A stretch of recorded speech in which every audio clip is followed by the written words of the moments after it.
Alright, so I don't know how many of you, but I mean, when I was growing up, or how many of your parents told you drink milk so you can grow up and be strong and then have strong bones.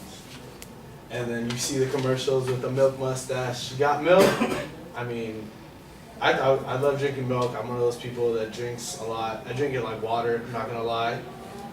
But I mean, ever since a couple people told me like, milk is actually really bad for you, and what they say that it's supposed to do is not. It actually does not do that. So my main claim is milk has substantial negative consequences for your health. And drinking large amounts of milk does the exact opposite of what the U.S. Health Department stated it's supposed to do. A study done by David Ludwig and Walter Willett from Harvard found no data to support the U.S. Health Department what they said about milk making improving your health. It actually causes a lot of other problems,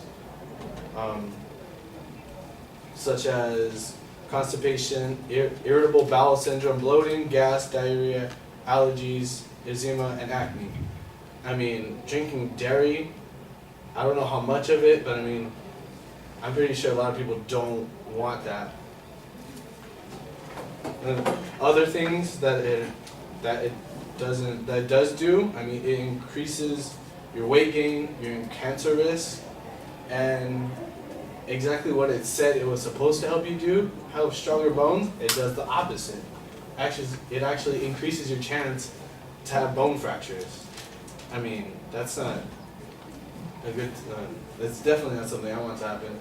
I mean, personally, I've broken 2 bones. I've broken my nose and my right finger, 1 because of baseball, 2 because of a car crash, and I wasn't wearing my seatbelt. I mean, and then the protein that is found in the dairy milk actually reduces the amount of calcium, which is what increases your strength of your bones. It depletes it from your body. So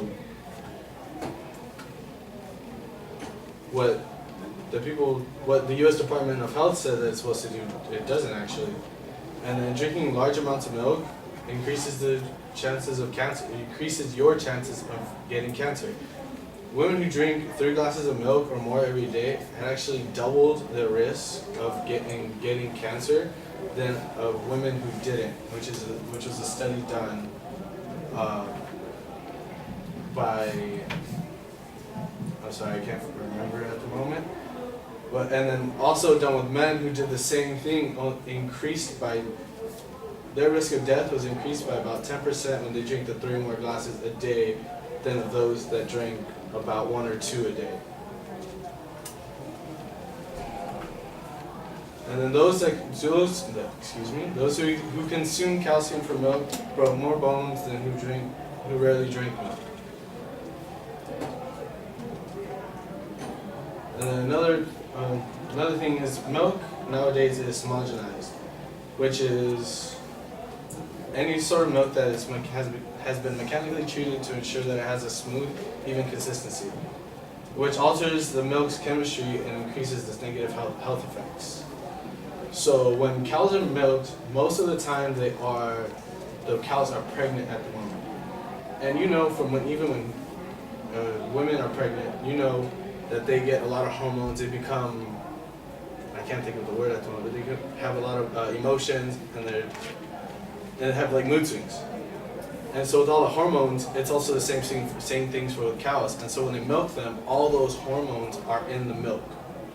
So when you're drinking that milk, you're also obtaining all of those hormones from the milk, from the cows. And then milking cows are also injected with a genetically engineered form of bovine growth hormone. And that which is a man-made hormone used to artificially increase milk production. So that leads to increased blood levels, which high blood pressure is also a bad thing. And then Oh, I'm sorry. It also increases blood levels of insulin growth factor in those who drink milk, and higher levels of that insulin growth factor are linked to several different cancers. I apologize. And so, with this argument, I mean, everything that people have told you since you were little about milk has been basically a lie.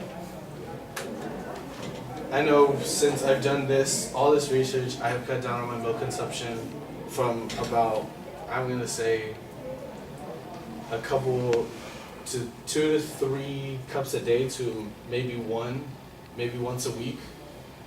I mean, now I work at Starbucks, so now if any drink that I have with milk in it, I'll drink with soy milk or coconut milk, or just drink tea or water. I mean, from this, I mean, no one wants any of these health problems. I know I don't in my future. So I encourage all of you to avoid dairy, to avoid milk. You can also drink, I believe it's sheep milk and goat milk, or just drink soy milk, almond milk, rice milk, coconut milk, or just water.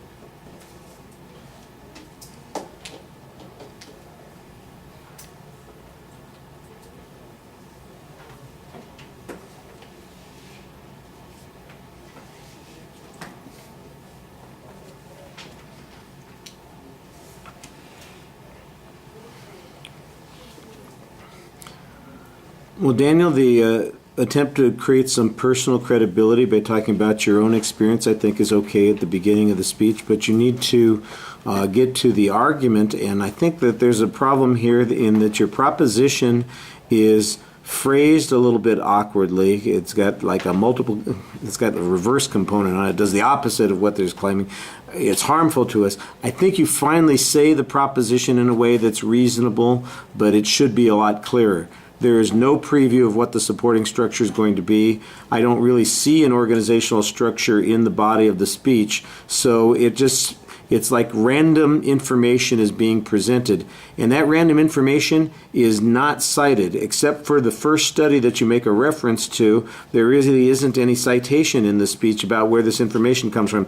You've got stuff about weight gain and that you're talking about, and I go, well, where does that come from? You've got stuff about bovine growth hormone, and I didn't get any data about that. You've got some things about cancer risks, and I don't see any data on that particular information. So there's a lot of assertion that's going on here. Now, I know that you read information on this, and that's why it's in the speech, but you're supposed to be convincing us, and you need to provide grounds to the audience so that they can reach the same conclusion that you want us to reach. And I think that that's a problem because you don't have that material in the presentation. That's the big weakness here, that and the organization issues. The best thing, like I said, the proposition is relatively clear. You use your time effectively. I know that you're trying to relate to us, and you do speak to us pretty effectively, and you try and build some controversy and some credibility on those issues, and you did okay on that, but you're going to help yourself a lot more if you can cite the material as you're making the argument, and that's, from my perspective, the thing that you're going to have to do better on the next argument. All right, thank you.